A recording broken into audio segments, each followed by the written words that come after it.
मैं गुजारिश कर रहा हूँ बगैर किसी तमहीद के आसिफ जलाल साहब बिजनौरी की खिदमत में तशरीफ़ लाएँ और अपने कलाम से सामीन को नवाजें।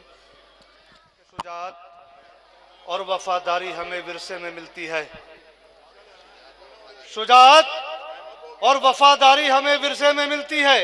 मेरी तरफ मुतवज्जह है, कोई बात नहीं, टाइम खत्म हो गया है, 4 मिसरे इंशाल्लाह पढ़ूंगा। शुजाअत और वफादारी हमें विरसे में मिलती है। किसी कम ज़र्फ का इस दिल में डर पैदा नहीं होता, किसी कम ज़र्फ का इस दिल में डर पैदा नहीं होता।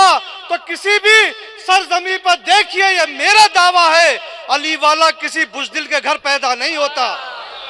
अली वाला किसी बुज़दिल के घर पैदा नहीं होता।